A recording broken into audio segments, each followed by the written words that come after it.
Hey guys, tonight we begin with a story about fire, but not in an exciting, action-packed way. There are no sirens, no frantic running, and certainly no heroic music swelling in the background. Instead, we have a lot of wood, a lot of bad decisions, and a king who would really rather not be bothered. So go ahead and dim the lights, get under the covers, and let your eyes rest. You don't need to remember dates or names for a test tomorrow. You just need to listen to the sound of a city slowly realizing it made a mistake. Tonight, we're talking about the Great Fire of London. It happened in 1666, which is a number that rolls off the tongue nicely. It's symmetrical. It feels complete. But before we get to the fire itself, we have to talk about London, because London, in the year 1666, was basically a waiting room for a disaster. It was a city built out of timber, pitch, and hope, packed so tightly together that if one person sneezed with a spark, the whole neighborhood might catch a cold, and not the kind of cold you recover from with some tea and a nap. To understand why the fire happened and why it was allowed to happen, we have to look at the people in charge. Or rather, the people who were technically in charge, but were mostly just trying to get through the week. At the top of the pile was King Charles II. You might know him as the Merry Monarch. He was called Merry because he liked parties, he liked horses, and he liked having a lot of mistresses. He was not particularly known for his administrative diligence. Charles II was the kind of boss who shows up to the office occasionally, makes a charming joke about the weather, and then goes back to walking his spaniels in the park. He had only been back on the throne for 6 years. Before that, England had been a republic, which was a very serious time, where everyone wore black and frowned at fun. When Charles came back, everyone was relieved. They wanted fun again. They wanted theaters open. They wanted to stop worrying about whether their neighbors were spying on them for the government. So London was in a mood of celebration. But beneath the celebration, the city was a mess. It was overcrowded, it was unsanitary, and it was incredibly dry. It had been a hot summer. Not just warm, but properly dry. The kind of summer where the wood in your floorboards starts to crackle just from the ambient heat. London was also still recovering from the Great Plague of 1665. You might remember that one. It was the year everyone died. Or at least it felt like everyone died. The streets were empty, the shops were closed, and the few people left alive were mostly just hiding indoors hoping not to catch anything. By 1666, the plague was fading away, but the vibe was still pretty gloomy. People were tired, they were exhausted from being sad, and honestly, a fire probably seemed like just another thing to deal with on the list of terrible events. Now let's talk about the layout of the city. Modern London is wide and spread out. You have big avenues and parks and space to breathe. London in 1666 was like a maze designed by someone who hated fresh air. The streets were narrow, really narrow. Some of them were so narrow that two carts couldn't pass each other without one of them having to back up into a river. The houses were made of wood, obviously, because stone was expensive and wood was right there. But not just wood. The houses were coated in pitch and tar to keep the rain out. So essentially, the entire city was built out of materials you would usually find near a campfire, not inside a residential zone. On top of the houses, the upper stories often jutted out. They called them jetties, so if you stood on the street and looked up, the buildings leaned toward each other like they were whispering secrets. In some places, the tops of the houses almost touched. This was great for privacy or for passing items from one window to another without going downstairs, but it was terrible for fire prevention. If a fire started on one side of the street, it didn't even need to jump. It could just walk across the roof beams. And then there were the contents of the houses. London was a trading hub. This meant people stored things, lots of things. Hemp, oil, tallow, brandy, wine, sugar. All of these things are wonderful for commerce, but terrible for fire safety. Imagine having a warehouse full of alcohol and rope next to a bakery. It's a recipe for a very bad Sunday. But nobody really thought about zoning laws back then. You built where you could build, and you stored what you could store. If it burned, well, you'd worry about that later. So, the stage is set. We have a dry city, made of wood, filled with flammable goods, run by a king who prefers walking his dogs, and populated by people who were still tired from the plague. Now, all we need is a spark. And that spark came from a baker named Thomas Farriner. Thomas Farriner was a respectable man. He was the king's baker, which sounds important, but mostly just meant he made bread for the royal household. He lived and worked on Pudding Lane. The name sounds cute, like something out of a children's book, but it was just a narrow street near the river. Thomas had an oven. It was a large brick oven, the kind you have to feed wood into constantly to keep the heat up. Baking bread in the 17th century was a labor-intensive process. You had to start the fire early, let the bricks heat up, shove the dough in, and hope nothing went wrong. On the night of September 1st, 1666, Thomas finished his baking. It was Saturday night, heading into Sunday. Sunday was a day of rest, obviously. Nobody worked on Sunday if they could help it. Thomas checked his oven. He thought he had put the fire out. He probably raked the embers, maybe threw some ash over them to smother the heat. He went to bed. He was a tired man. Baking is hard work. He slept soundly, assuming that his oven was cold and dead. But ovens, like many mechanical things, have their own minds. Sometimes an ember hides in a crack. Sometimes the wind blows just right to coax a spark back to life. We don't know exactly what happened inside that oven. There were no cameras, no fire investigators with clipboards. We just know that sometime after midnight, the fire started again. It wasn't a huge explosion. It was a slow, quiet start. It began in the bakery itself. Thomas Farriner and his family lived above the shop. They woke up because of the smoke. Smoke has a way of finding you even when you are asleep. It creeps under doors and through floorboards. They woke up coughing. They realized the stairs were already on fire. This is a very stressful situation to wake up to, but they managed to escape. They climbed out of a window onto the roof of a neighboring house. Everyone survived, except for one maid. She was too afraid to jump across the gap between the roofs. She stayed inside, and she became the first victim of the fire. It's a sad detail, but in the grand scheme of the night, it was just the beginning.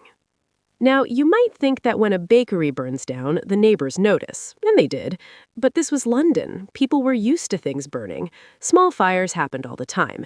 If a chimney caught fire, you called the parish constable, they threw some water on it, and everyone went back to bed. There was no 911. There was no centralized fire brigade. There were just buckets and ladders and a lot of shouting. The neighbors saw the smoke. They gathered around. They probably assumed it was just a chimney fire. They waited for the bakery to burn itself out. But the wind was blowing. It was an easterly wind, strong and steady. It pushed the flames from the bakery into the next house. And because the houses were touching, or nearly touching, the fire didn't need to try very hard. It just moved. Someone decided they should alert the authorities. Specifically, they needed to alert the Lord Mayor of London. His name was Sir Thomas Bloodworth. If you are looking for a hero in this story, you will not find him in Sir Thomas Bloodworth. He was a man who valued order and procedure over immediate action. He was the kind of person who would fill out a form before putting out a cigarette. When the messengers arrived at his house, it was early Sunday morning. He was asleep. Being woken up on a Sunday is never pleasant, especially if you are the Lord Mayor and you expect your Sundays to be quiet. He got out of bed, he put on his robes, he listened to the messengers tell him that a bakery was on fire and it was spreading. Sir Thomas Bloodworth's response is famous in historical circles. He basically said, "Oh, a woman could piss it out." That is a direct quote, or at least as close as we get to one from that time. He meant that the fire was so small a woman could extinguish it with a chamber pot. He did not think it was worth the trouble of organizing a proper response. He did not want to order the demolition of houses to create fire breaks, because that would cost money. And who would pay for the demolition? The city? The homeowners? It was a bureaucratic nightmare waiting to happen, and Sir Thomas Bloodworth did not like nightmares. He preferred to go back to bed. So, he went back to bed. This was a mistake. A significant mistake. While he was sleeping, the fire was not sleeping. The fire was working hard. It was moving from house to house, eating the timber, drinking the pitch, and growing stronger. The wind kept pushing it. The narrow streets acted like chimneys, funneling the heat and the flames straight into the heart of the city. By the time the sun came up on Sunday morning, the fire was no longer a bakery problem. It was a neighborhood problem. People started to wake up properly. They saw the smoke rising above the roofs.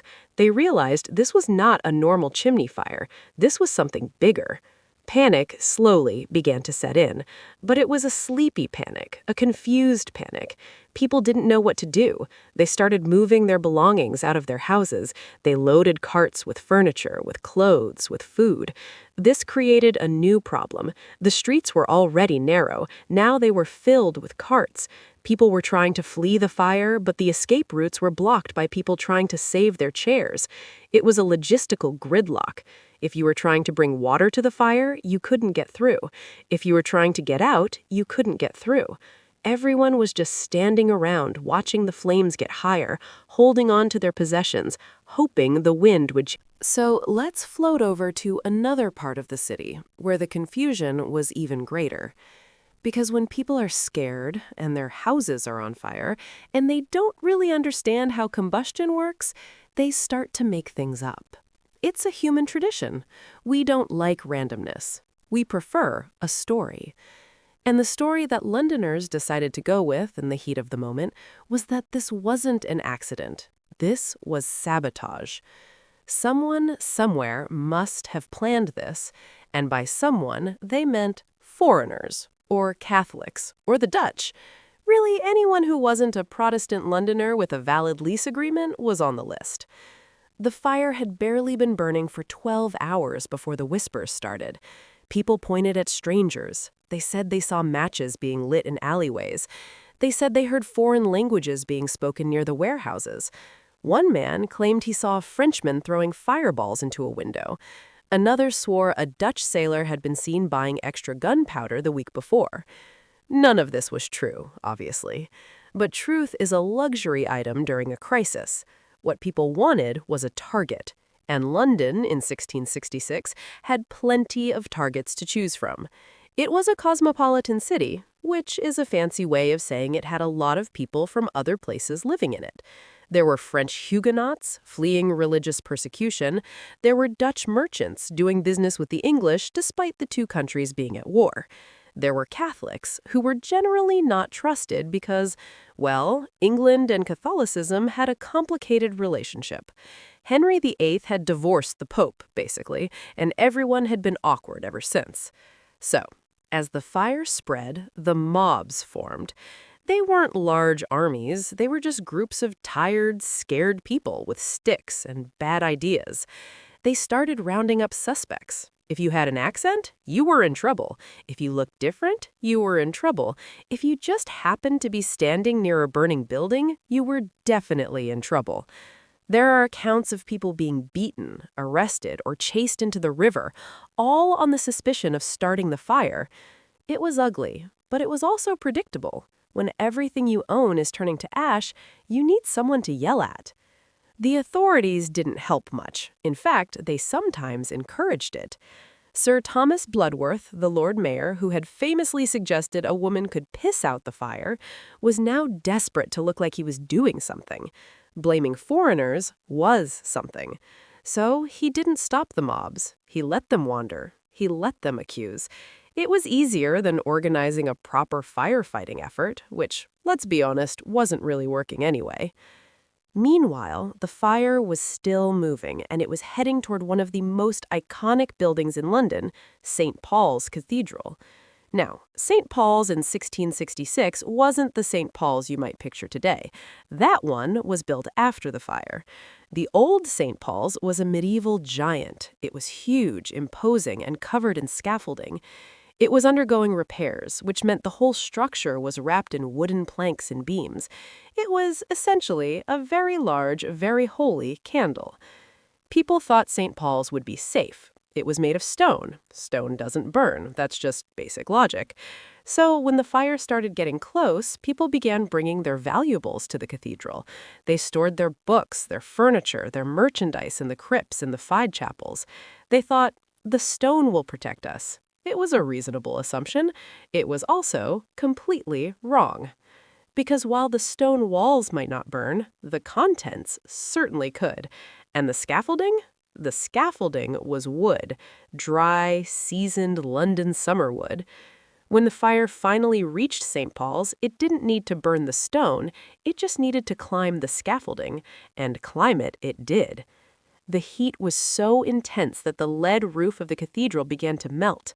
Molten lead flowed down the sides of the building like wax from a giant candle. It ran into the streets, hardening in strange, grotesque shapes. The books stored inside the cathedral, they didn't just burn, they cooked. The parchment curled, the ink boiled. The entire library, centuries of knowledge, turned into smoke. There is a famous account from Samuel Pepys about this. Pepys, you might remember, was a naval administrator and a prolific diarist. He wrote down everything: what he ate for breakfast, who he argued with, how he felt about his wife, and, of course, the fire. He went to see St. Paul's burning. He described it as a scene of absolute devastation. He said the stones were flying out of the tower like grenades. He said the melted lead was flowing down the streets in a river of silver. He also mentioned that he had to walk on hot coals to get a good view because the ground was so hot. Pepys was a dedicated observer, I'll give him that. But let's take a moment to appreciate Samuel Pepys as a character. He's a great lens for the story because he was just a regular guy, albeit one with a good job and a knack for writing. He wasn't a king, he wasn't a lord, he was just a man trying to get through a very bad week. And his diary entries about the fire are wonderfully mundane, even in the face of a catastrophe. He talks about burying his wine and his Parmesan cheese in the garden to save them. He mentions moving his goods multiple times, always one step ahead of the flames. He worries about his money. He complains about the inconvenience. It's very relatable. The world is ending, but have you seen my cheese? Pepys also gives us a glimpse of the social dynamics. He notes that the rich were fleeing to the countryside, loading up their carriages with whatever they could carry. The poor were left to fend for themselves in the fields. He observes the king handing out coins to the workers, and he notes how the crowd cheered. He's a gossip, our Samuel, and because of that, we get a very human picture of the disaster. Not just the grand narrative of a city burning, but the small, personal stories of people trying to save their Parmesan. Back at the fire, the demolition efforts were finally starting to have an effect. The Duke of York, James, was running the operation now. He was practical. He didn't care about the legalities of tearing down a house. He cared about stopping the fire. So he ordered more gunpowder. He sent teams to blow up entire blocks of buildings. The explosions were loud. They shook the ground. They sent clouds of dust and debris into the air. But they worked. Slowly, the fire began to run out of fuel. It's worth noting that blowing up houses with gunpowder is not a precise science. Sometimes the explosion went the wrong way. Sometimes it spread embers further than the fire had reached. There are accounts of firefighters having to dodge falling timbers while trying to light the fuses. It was dangerous, chaotic work, but it was the only option. You couldn't fight this fire with water. You had to starve it. By Tuesday, the wind began to die down. This was the real turning point. The fire had been fed by that steady easterly breeze. Without it, the flames lost their direction. They started to flicker. They started to die. The demolition teams could finally get ahead of it. They created a large fire break near the temple, a legal district full of lawyers and law books. Lawyers, as it turns out, are very good at arguing, but not very good at fighting fires. Their offices burned just like everyone else's, but the fire break held. The fire stopped. It had been burning for 4 days. 4 days of smoke, of noise, of panic. And now, suddenly, it was over. Or at least the active burning was over. The smoldering would continue for weeks. You couldn't walk through the ruins without burning your feet. The ground was hot. The air was thick with ash. It rained a few days later, and the rain turned the ash into a gray, gritty mud that coated everything. London was now a city of soot. The scale of the destruction was hard to comprehend. Approximately 13,000 houses were destroyed, 87 parish churches, St. Paul's Cathedral, the Royal Exchange, the Custom House. Most of the city's infrastructure was gone. But, and this is a weird historical footnote, very few people died. Officially, only 6 verified deaths were recorded. That seems impossibly low for a fire that big, but it might be true. The fire moved slowly enough that most people could escape. The real casualties were the belongings, the livelihoods, the history. Now, you might think that after a disaster of this magnitude, everyone would come together. They would hug, they would rebuild, they would learn from their mistakes. And to some extent they did. But first, they had to deal with the aftermath, and the aftermath was messy. For one thing, there was no place to live. Tens of thousands of people were homeless. They camped in the fields outside the city. They built makeshift shelters out of salvaged wood and tarps. They waited for instructions. The king had promised bread, and he delivered to some extent, but bread doesn't solve a housing crisis. The city had to figure out how to rehouse its population, and it had to do so while still dealing with the rubble. Then there was the question of blame. The rumors hadn't stopped just because the fire had. If anything, they got worse. People needed a reason for why this had happened, and the easiest reason was conspiracy. There were investigations, there were interrogations. A French watchmaker named Robert Hubert was eventually arrested. He confessed to starting the fire. He said he was part of a Catholic plot. He gave details. He seemed convincing.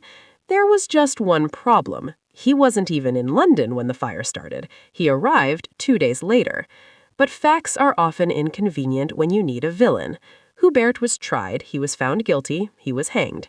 And London felt a little better. They had caught the bad guy. Never mind that he was innocent. Never mind that the real cause was a baker's oven and a lot of dry wood. Sometimes a story is more satisfying than the truth. The rebuilding process was another saga entirely. Christopher Wren, the famous architect, had plans. Let's float now to the personal stories, the small details that make history feel human.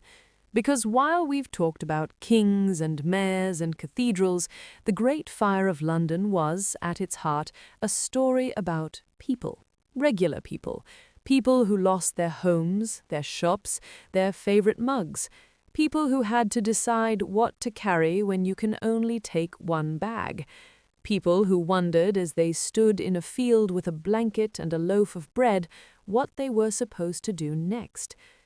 Take, for example, the story of a woman named Mary. We don't know her last name. History rarely records the last names of women who weren't royalty or particularly notorious, but Mary lived near Ludgate Hill. She had a small shop selling ribbons and lace. Nothing fancy, just enough to get by.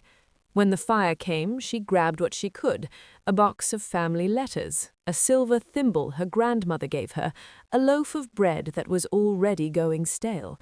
She fled to the river, paid a waterman 2 shillings, twice the normal rate, to take her to a field on the other side.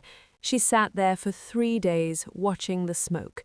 She didn't know if her shop was still standing. She didn't know if her neighbors were alive. She just sat and she waited. Mary's story is not unique. It's the story of thousands, and that's what makes it powerful, not because it's dramatic, but because it's quiet. It's the quiet of someone trying to process a loss that is too big to feel all at once, so they focus on the small things, the thimble, the stale bread, the sound of the river. It's easier to hold on to a thimble than to hold on to the concept of everything I own is gone. And then there were the animals, because of course there were. London in 1666 was full of animals: horses, dogs, cats, chickens, pigs, even the occasional bear, because why not? When the fire started, the animals panicked. Horses broke free from their stables and ran through the streets, adding to the chaos. Dogs barked. Cats hid under floorboards, only to be trapped when the roofs collapsed. There are accounts of people going back into burning buildings to save their pets, which is sweet in a way, also very dangerous, but love makes us do silly things, like running into a fire to rescue a cat that, frankly, probably would have been fine on its own. Cats are resourceful. One particularly charming story involves a parrot. A merchant in Cheapside had a parrot that could say a few words: "Pretty bird, God save the king," and allegedly, "fire." When the flames approached, the merchant forgot the parrot in the rush to escape. The parrot, perched in its cage, reportedly kept shouting "Fire, fire" as the building burned around it. Whether this is true or just a good story, I cannot say, but I like to imagine that parrot calmly announcing the apocalypse in its squeaky voice until the very end. It's a weirdly peaceful image, a tiny feathered narrator for the end of the world. But let's return to the living, because after the fire stops, the living still have to live, and London had a lot of living to do. The first order of business was shelter. Tents were in high demand, so were tops, blankets, anything that could keep the rain off. The king ordered that tents be set up in Moorfields, a large open space just outside the city walls. Thousands of people crowded into this field. It became a temporary city of canvas and hope. There were markets, there were preachers, there were people selling hot food from makeshift stalls. It was chaotic, but it was also a community. People shared what they had, they told stories, they waited. And while they waited, they argued, because if there's one thing people love to do after a disaster, it's argue about how to fix it. The king had big ideas. Christopher Wren had even bigger ideas. Wren wanted to redesign London from scratch, wide streets, uniform buildings, grand plazas. It would have been magnificent. It would have also required moving thousands of people, redrawing property lines, and spending money that England didn't really have. So the people said no. They wanted their old streets back. They wanted to rebuild on their old foundations. They wanted to get back to normal, whatever that meant. And so, normalcy won. London was rebuilt largely as it was before. The streets remained narrow. The houses were still close together. But there were new rules. Houses had to be built of brick or stone, not wood. The walls had to be thicker. The roofs had to be tiled, not thatched. It was a small improvement, but it was something. And over time, those small improvements added up. London became a little safer, a little less likely to burn to the ground. Although, let's be honest, if you give humans enough time, we will find a way to set things on fire again. It's kind of our thing. The rebuilding process was slow, painfully slow. It took decades. St. Paul's Cathedral, for instance, wasn't finished until 1711. That's 45 years after the fire. Imagine waiting 45 years for your local church to be fixed. You'd probably give up and start worshipping in a shed. But Christopher Wren was a perfectionist. He wanted his cathedral to be perfect. And it is. It's beautiful. It's one of the most iconic buildings in the world. But it took a long time, and in the meantime, people held services in temporary chapels. They made do, because that's what people do. Now, let's talk about the legacy of the fire, because every disaster leaves a mark, not just on the landscape, but on the culture. The Great Fire of London changed the city in ways that are still visible today. It led to the creation of the first fire insurance companies. People realized that losing everything in a fire was a risk they couldn't afford to take, so they started pooling their money. If your house burned down, the company would pay to rebuild it. It was a revolutionary idea, and it's why today you can buy insurance for pretty much anything: your phone, your car, your pet's dental work. You can thank the Great Fire of London for that. The fire also changed the way cities were planned. Urban planning as a concept got a boost. People started thinking about wide streets, fire breaks, building materials. It wasn't perfect, but it was a start, and it saved lives in the future, because the next big fire in London, when it came, wasn't quite as big or quite as deadly. We learnt, slowly, but we learnt. But let's not get too academic. Let's return to the sleepy, gentle vibe we started with, because the story of the Great Fire isn't just about lessons learnt or urban planning. It's about the quiet moments, the moments between the disasters, the moments when people just sit and breathe and watch the smoke clear. Imagine, if you will, a cold morning in October 1666. The fire has been out for weeks. The rubble has cooled. The air is crisp. A man walks through the ruins of his old neighborhood. He doesn't cry, he doesn't shout, he just walks. He stops at a pile of bricks that used to be his kitchen. He picks up a piece of pottery, a shard of a plate he used every day.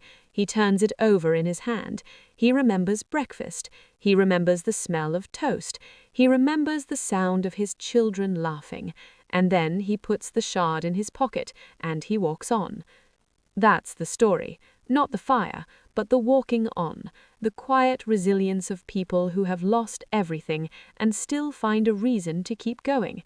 It's not dramatic, it's not exciting, it's just life, and life in its own gentle way is the most interesting story of all.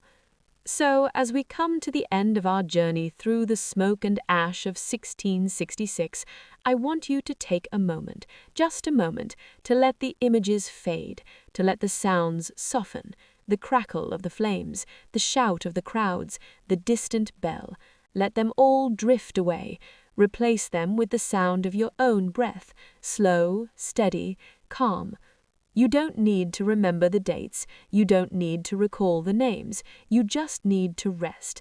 The fire is out, the city is rebuilding, and you, dear listener, are safe, warm, comfortable. There is nothing you need to do right now, nothing you need to fix, nothing you need to save. You can just let go. If you're still awake and your mind is wandering, that's okay. Let it wander. Think about the parrot. Think about Mary and her thimble. Think about Christopher Wren, patiently laying bricks for a cathedral he knew he might never see finished. Think about the quiet morning, the cool air, the shard of pottery in a pocket. These are small things, but small things are enough. And if you're already asleep, well, that's even better. That's the goal, to drift off gently into a dreamless rest, to let the history wash over you like a soft, warm blanket. To know that even the biggest disasters, the loudest fires, the most chaotic days eventually give way to silence, to peace, to sleep. So from all of us here at Sleepless Historian, thank you for listening. Thank you for letting us tell you a story about fire and loss and rebuilding.